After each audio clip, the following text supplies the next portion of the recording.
Good morning all of you. આજે આપણે ભણીશું વિશે ગુજરાતી ચેપ્ટર નંબર 12, જેનું નામ છે રાવણનું મિથ્યાભિમાન. એ તેમના કવિનું નામ છે ગિરધર. તો સૌ પ્રથમ આ કવિ ગિરધર વિશે ટૂંકમાં પરિચય મેળવીશું. ગિરધરનો જન્મ 1787ના રોજ થયો હતો અને તેમનું અવસાન એટલે કે મૃત્યુ 1852માં થયો હતો. હવે આ કવિ ગિરધરદાસનો જન્મ વડોદરા જિલ્લાના માસર ગામમાં થયો હતો. તેમના પિતાનું નામ ગરબડદાસ હતું. હવે આ ગરબડદાસ છે એમના 2 જાણીતા પુસ્તકો છે, જેમ કે રાજસૂય યજ્ઞ અને ગિરધરકૃત રામાયણ. ગિરધર છે એ મૌલિક, કલ્પિત કે કોઈ પણ ઐતિહાસિક કથાનું વિશદ રીતે આલેખન કરે છે અને એ રીતે એ કથાના નિરૂપણનો નિરાળો એવો રસ પણ પેદા કરે છે ગિરધર. હવે અહીંયા વાત છે રાવણની. મિત્રો, તમને તો સૌને ખ્યાલ છે કે રાવણ છે એ બહુ અભિમાની હતો. એનું કારણ છે એનામાં એટલો બળ હતો, એનું અભિમાન કરતો હતો. હવે એક વખત સીતાનો સ્વયંવર યોજાય છે. એ માટે જનક રાજા છે એ દરબારમાં શિવજીએ આપેલું ત્રયંબક નામનું ધનુષ્ય છે એ મૂક્યું હતું અને જાહેર કર્યું હતું કે જે કોઈ પણ રાજા હશે એ ધનુષ્ય ઉપાડી શકશે તેની સાથે હું મારી પુત્રી સીતાના લગ્ન કરાવીશ અથવા તો થશે. હવે લંકાનો રાજા રાવણ હતો, એ પણ સીતાના સ્વયંવરમાં હાજરી આપી હતી. તેને પોતાના બળનું અભિમાન હતું. એ રૂઆબભેર ધનુષ્યની પાસે ગયો અને ધનુષ્ય ઉપડ્યું નહીં અને તે ધનુષ્યના તળે દબાઈ ગયો. તેની ભારે એવી ફજેતી થાય છે, હાંસી ઉડે છે. એ પ્રસંગનું કવિએ એટલે કે ગિરધરે આ કાવ્યમાં સુંદર એવું વર્ણન કર્યું છે. તો સૌ પ્રથમ હું અહીંયા કાવ્યનું પઠન કરીશ, તમે ધ્યાનથી સાંભળજો. અભિમાન કરીને બોલ્યો તે સમય રાવણ રાજ, અલ્યા જનક તે શું પણ કર્યું છે કહે મુજને આજ. તવ વિદેહે ત્રયંબક દેખાડ્યું રાવણને તત્કાળ, એ ચાપ ચઢાવે તેને કન્યા આરોપે વરમાળ. એવો સાંભળીને અટહાસે હસ્યો રાવણ રાય, કૈલાસ સરખો હલાવ્યો કોણ માત્ર ધનુષ કહેવાય. મેં અમર બંદીવાન કીધા હું રાવણ બળ્યો સત્ય, કંદુકની પેરે ઉછાળું મેરુ મંદરાજળ પર્વત. પૃથ્વી ઊંધી કરી નાખું પલકમાં નિર્ધાર, બ્રહ્માંડ ચાક ચડાવું તો એ ધનુષ નાસા ભાર. એમ ઘણા વચન બોલી પછી ઉઠ્યો રાવણ રાય, વસ્ત્રાભૂષણ સંભાળીને ધનુષ ભણી તે જાય. ત્યારે સીતાને ચિંતા થઈ જે રાવણ કરશે કામ, પછી સ્તુતિ શિવ ઉમ્યા તણી કરતા સતી અભિરામ. મહારાજ શિવ સંકટ હરણ રાખજો મારી લાજ, હાલે નહીં રાવણ થકી ત્રયંબક તમારું આજ. એમ સીતાના મનમાં તણી ચિંતા જાણી રામે એ, કરી વિકટ દ્રષ્ટિ ધનુષ્ય ઉપર થયું ગૌરવ તે. રાવણે આવી બાથ મારી વિષ કરીશું ત્યાંય, લેસ હાલે નહીં તે ઘણો ભાર ત્રંબકે માય. તદા થયો નિસ્તેજ રાવણ સ્પર્શતા શિવ ચાપ, હલાવ્યું હાલે નહીં ત્યારે પામ્યો મન પરિતાપ. પછી અધર પીસે દંત રીસે લખત રોચન ક્રોધ, ધનુષ તે તવ ઉપાડ્યું ઘણું જોર કરીને જોધ. પર સ્વેદ ચાલ્યો અંગથી ઊંચું કર્યું બલવાન, ઘણો શ્વાસ ચડ્યો સુરને થયું મન ઘણું અભિમાન. ઊભું કર્યું જવ ધનુષ્યને અતિ બળ કરી મહાકાય, કર માહેથી લથડ્યું તદા તવ પડ્યો રાવણ રાય. પૃથ્વી ઉપર પડ્યો દસમુખ થયો પૂર્ણ પ્રહાર, તેની ઉપર પડ્યું ત્રયંબક ચંપાયો તેણી વાર. તે ભડાકો સબડો થયો ઘણી ઉડી રજતે થાર, રુધિર ચાલ્યું મુખ થકી કચ્ચર થયો નિર્ધાર. પોકાર કરતો બોલ્યો તમે સુણો સર્વે જન, હું દબાયો છું મને કાઢો થાય પીડા તન. અરે જનક મુજને કાઢ વેલો જશે મારા પ્રાણ, તો કુંભકર્ણ ઇન્દ્રજીત તુજને મારશે નિર્વાણ. પુરભંગ કરશે અસુર તારું લેશે મારું વેર, પામું નવો અવતાર જો જાઉં જીવતો મુજ ઘેર.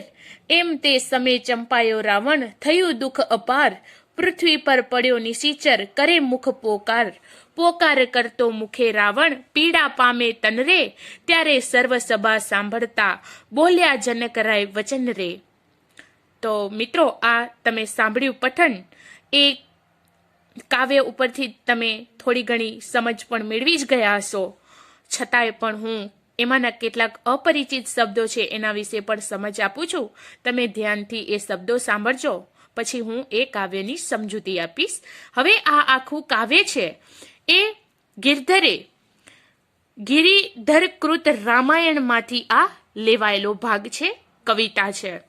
તો રેડી છો ને મિત્રો અપરિચિત શબ્દો સાંભળવા માટે? તો ચાલો જોઈએ, અપરિચિત શબ્દોની સમજ મેળવીએ. સૌ પ્રથમ રાવણનું મિથ્યાભિમાન. એટલે મિથ્યાભિમાનનો મતલબ થાય છે ખોટું અભિમાન અથવા ખોટી બડાઈ.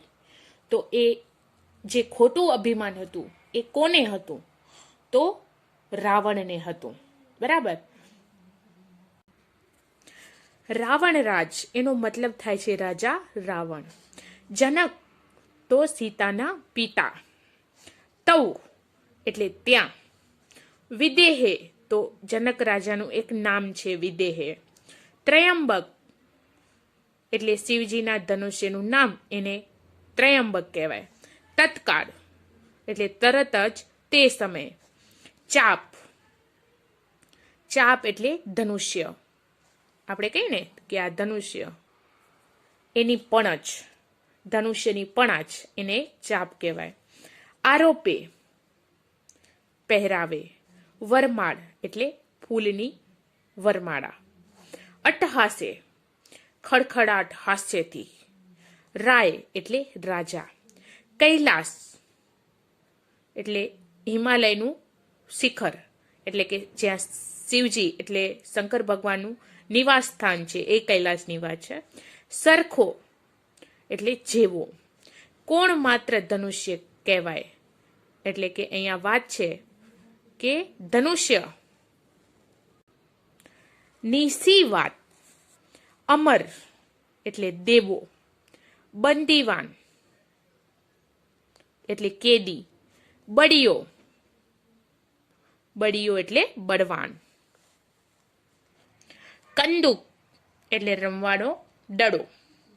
કંદુક એટલે આપણે કહીએ છીએ કે રમીએ અથવા બાળકો રમે તો રમવાનો દડો, એને કંદુક કહેવાય. પેરે એટલે જેમ. મેરુ તો એક પર્વત છે. મંદરાચળ તો એ પણ એક પર્વત છે, એટલે કે સમુદ્ર મંથનનો રવૈયો. પર્વત એટલે પર્વત. પલક એટલે ક્ષણવામાં, થોડી વારમાં. નિર્ધાર એટલે નક્કી, ચોક્કસ. બ્રહ્માંડ એટલે વિશ્વ. ભાર એટલે મોજ. પછે એટલે પછી. ઉઠ્યો એટલે ઊભો થયો.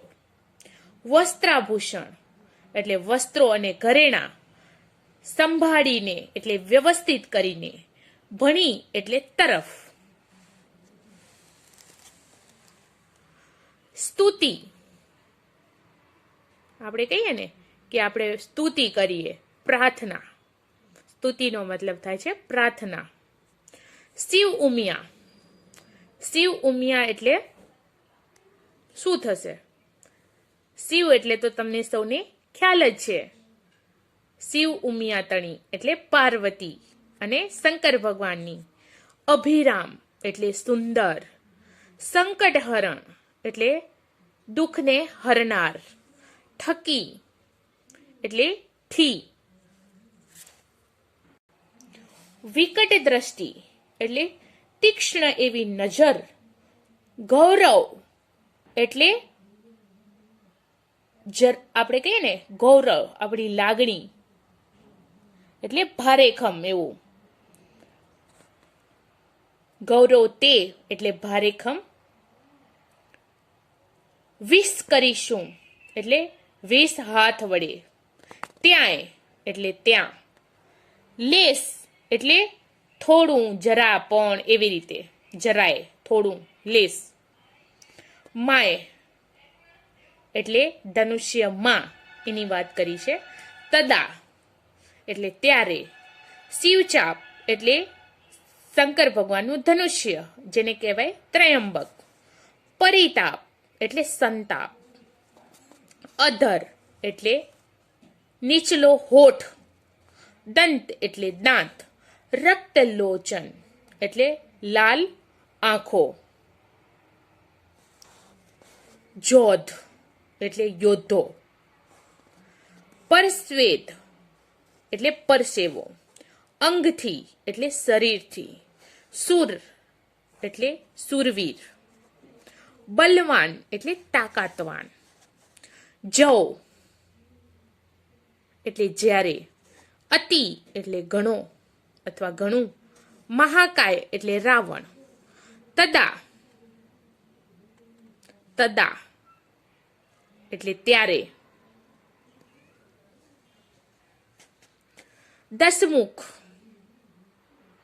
દસમુખ એટલે 10 મુખવાળો રાવણ, પ્રહાર એટલે ઘા એટલે આપણે કહીએ અહીંયા આઘાત, તેણીવાર તેણીવાર એટલે શું? એટલે તે સમયે, તેણીવાર એટલે એ વખતે, એ સમયે, ભડાકો એટલે મોટો ધડાકો અથવા તો મોટો અવાજ, સબડો એટલે ભારે, રજ એટલે ધૂળ, ઠાર એટલે સ્થાન, રુધિર એટલે લોહી, કચ્ચર થવો એટલે કચડાવું, સુણો એટલે સાંભળો, જન એટલે લોકો, માણસો, પીડા એટલે દુઃખ, તન એટલે શરીર, કુંભકર્ણ એટલે અહીંયા રાવણનો ભાઈ, એનું નામ છે કુંભકર્ણ, ઇન્દ્રજીત એટલે રાવણનો પુત્ર, એનું નામ છે ઇન્દ્રજીત, તુજને એટલે તને, નિર્વાણ એટલે અવશ્ય અથવા તો જરૂર મારશે એમ એટલે નિર્વાણ, પુરભંગ એટલે કે નગરનો નાશ કરનાર, અસુર એટલે રાક્ષસ, સમે એટલે સમય, ચંપાયો એટલે દબાયો, નિશિચર એટલે રાક્ષસ, સ્વયંવર એટલે આપણે કહીએ છીએ કે અહીંયા વાત કરી છે સીતાના સ્વયંવર, સ્વયંવર એટલે કન્યા પોતે વર પસંદ કરે તે માટેનો જે સમારંભ યોજાય એને કહેવાય સ્વયંવર. તો આ બધા શબ્દો થયા અપરિચિત શબ્દો. હવે આ કાવ્ય છે ગિરધરકૃત રામાયણના સીતા સ્વયંવરનો પ્રસંગ છે. હવે એ પ્રસંગ ત્યાં આવેલા રાજા રાવણના જનક સાથેના સંવાદથી કાવ્ય અહીંયા શરૂ થાય છે. અભિમાન કરીને બોલ્યો તે સમયે રાવણ રાજ અલ્યા જનક તે શું પણ કર્યું છે કહે મુજને આજ. એ સમયે રાજા રાવણ છે એ અભિમાન કરતા બોલે છે કે અલ્યા જનક આજે તું મને કહે કે તે સી પ્રતિજ્ઞા લીધી છે. તવ વિદેહે ત્રયંબક દેખાડ્યું રાવણને તત્કાળ એ ચાપ ચડાવે તેને કન્યા આરોપે વરમાળ. ત્યારે તરત જ જનક રાજા છે એ ત્રયંબક નામનું ધનુષ્ય રાવણને બતાવે છે અને કહે છે કે આ ધનુષ્યને જે ઉઠાવે તેને કન્યા એટલે કે સીતા વરમાળા પહેરાવશે. એવું સાંભળીને અટહાસે હસ્યો રાવણ રાય કૈલાસ સરખો હલાવ્યો કોણ માત્ર ધનુષ કહેવાય. હવે એવું વચન સાંભળીને રાજા રાવણ ખડખડાટ હસે છે. તેણે કહ્યું કે કૈલાસ જેવો પર્વત મેં હલાવી નાખ્યો ત્યાં તો ધનુષ્યની શી વાત કરવી. મેં અમર બંદીવાન કીધા હું રાવણ બળ્યો સત્ય. એટલે કહે છે રાવણ કે મેં દેવોને કેદ કર્યા છે. હું રાવણ જ સાચો બળવાન છું. મારા જેવું બળવાન કોઈ નથી. કંદુકની પેરે ઉછાળું મેરુ મંદ્રાચળ પર્વત પૃથ્વી ઊંધી કરી નાખું પલકમાંની ધાર બ્રહ્માંડ ચાક ચડાવું તો એ ધનુષના સાભાર. દડાની જેમ કંદુક એટલે દડાની જેમ હું મેરુ અને મંદ્રાચળ પર્વતોને ઉછાળું છું. આંખના પલકારામાં, પલકમાં એટલે પલકારામાં, આંખના પલકારામાં હું પૃથ્વીને પણ અચૂકપણે ઊંધી કરી નાખું છું. બ્રહ્માંડ છે ચાક ચડાવવું એટલે અહીંયા રૂઢિપ્રયોગ છે બ્રહ્માંડને ગોળ ગોળ ફેરવું છું. તો પછી આ ધનુષ્યની તો શી વાત કરું. એમ ઘણા વચન બોલી પછી ઉઠ્યો રાવણ રાય વસ્ત્રાભૂષણ સંભાળીને ધનુષ ભણી તે જાય. ત્યારે સીતાને ચિંતા થઈ જે રાવણ કરશે કામ.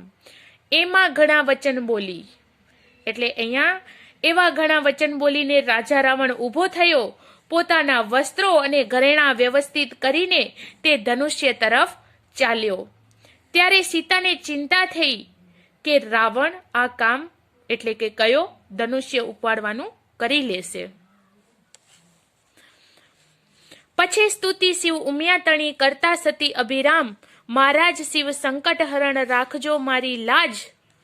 ત્યારે સીતા શું કહે છે? સીતાને ચિંતા થઈ આવે છે કે 100% આ રાવણ ધનુષ્ય ઉપાડી લેશે. તેને માનસિક સતી સીતાએ શિવ પાર્વતીને સ્તુતિ કરે છે, સંભાળે છે અને કહે છે કે હે સંકટને હરનારા મહારાજ શંકર, મારી આજે લાજ રાખજો. હાલે નહીં રાવણ થકી ત્રયંબક તમારું આજ, એમ સીતાના મનતણી ચિંતા જાણી રામે એ. એટલે મારી લાજ રાખજો. આ તમારું જે ત્રયંબક છે, ધનુષ્ય છે, એ આજે રાવણથી સહેજ પણ ખસે નહીં એવું કંઈક કરજો, એવું પેલી શિવ પાર્વતીની સ્તુતિ કરતા કરતા સીતા એવું કહે છે સ્તુતિ તરીકે. હવે રામે તો આ સીતાના મનની ચિંતા જાણી લીધી છે, કારણ કે રામ તો ભગવાન છે, એને તો બધી ખબર પડે. કરી વિકટ દ્રષ્ટિ ધનુષ્ય ઉપર થયું ગૌરવ તે, રાવણે આવી બાથ મારી વિષ કરીશું ત્યાંય. હવે તેમણે ધનુષ્ય ઉપર વેધક એવી નજર કરે છે, દ્રષ્ટિ કરે છે, તરત જ ધનુષ્ય ભારેખમ થઈ જાય છે. રાવણે આવી બાથ મારી વિષ કરીશું ત્યાંય. ત્યારે રાવણ આવીને પોતાના 20 હાથ વડે ધનુષ્યને બાથ ભરે છે, બળથી ઉચકવાનો પ્રયત્ન કર્યો છે, પરંતુ લેસ હાલે નહીં, તે ઘણો ભાર ત્રયંબક. પરંતુ ધનુષ્ય ભારે થઈ જાય છે અને સહેજ પણ હાલતું નથી. તદા થયો નિસ્તેજ રાવણ સ્પર્શતા શિવ ચાપ, હલાવ્યું હાલે નહીં ત્યારે પામ્યો મન પરિતાપ. આમ શિવ ધનુષ્યનો સ્પર્શ કરતા રાવણ જંખવાડો પડી ગયો, છોભીલો પડી ગયો. ધનુષ્ય હલાવ્યું છતાં પણ હાલ્યું નહીં, તેથી તેના મનને સંતાપ થાય છે, પસ્તાવો થાય છે. પછી અધર પીસે દંત રીશે રક્ત લોચન ક્રોધ. પછી રાવણે ગુસ્સામાં દાંતથી પોતાનો હોઠ પીસે છે.